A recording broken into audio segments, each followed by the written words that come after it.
For the first time in their 30-year history, the Toronto Raptors will retire a jersey, with Vince Carter's iconic number 15 set to be raised to the rafters on November 2nd.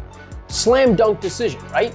Not so fast. For some Raptors fans, the resentment from Carter's contentious exit still lingers 2 decades later, making the team's decision to honor the Hall of Famer more controversial than you might think. But come on, this is a no-brainer. The time is now to finally hang Carter's jersey.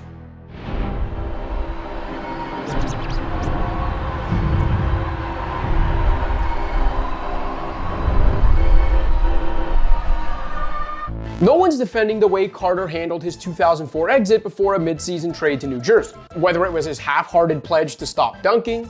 I don't want to dunk anymore. Why not? For what? It's overrated, man. Dunking's overrated. A report that he tipped off opponents about what game-ending play the team was about to run, or his later admission that he didn't always push himself as hard as he should have in Toronto. That attitude, and Carter's injury history at the time, definitely played a role in the Raptors settling for arguably the worst All-Star trade return in NBA history.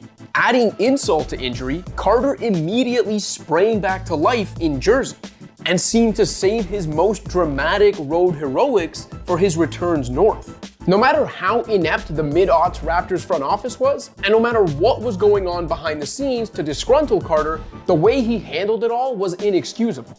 So I get why some fans still harbor resentment, and why they find it ludicrous to retire the jersey of a player who once quit on his team after delivering one measly playoff series victory. But the franchise wasn't blameless in how the relationship deteriorated and ultimately ended. And the ending was only one part of an otherwise magical and memorable story. Not to mention, it was 20 years ago. Get over it. The hatchet has mostly been buried over the last decade, with boos turning to cheers during the franchise's 20th anniversary season, Carter at least acknowledging the younger version of himself could have handled things better, and stating unequivocally that it's Toronto he'll be representing in the Hall of Fame.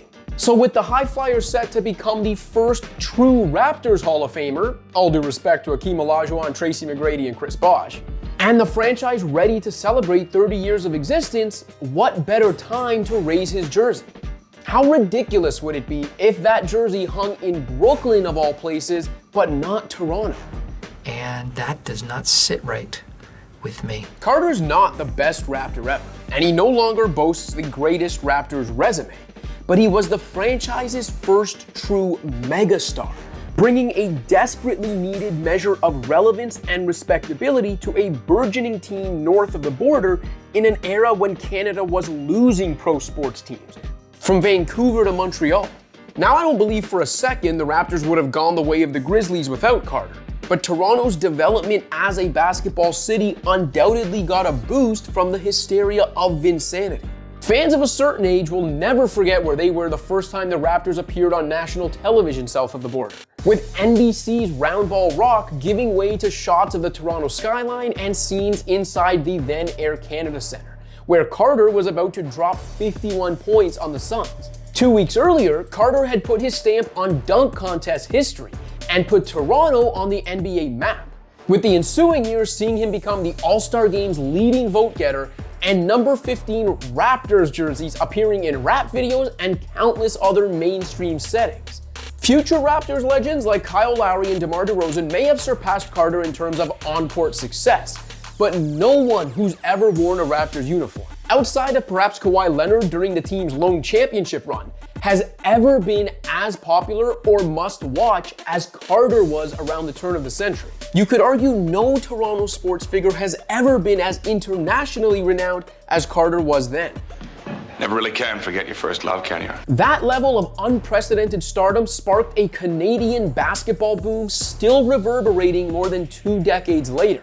Such lasting impact far outweighs any ill will created in Carter's last year as a Raptor. Should the Rockets not retire James Harden's jersey one day because of how he dogged it down the stretch of his Houston tenure? Should Kobe Bryant's oft-forgotten trade requests be held against his legacy in LA? There's something to be said for what's now a championship organization, on the cusp of celebrating a milestone anniversary, burying any petty disputes of the past, closing the book on an era defined by an inferiority complex. This isn't 2004 anymore. Times have changed. More importantly, Vince Carter and the Toronto Raptors have changed, their rabid fan base included.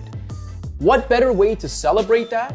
The first true Hall of Famer in franchise history, and all the memories made in the house that Vince built, than by raising Carter's number to the rafters and letting it hang forever in the rarefied air where he once soared.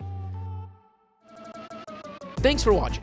If you liked this video and want to see more content like this, be sure to hit that subscribe button.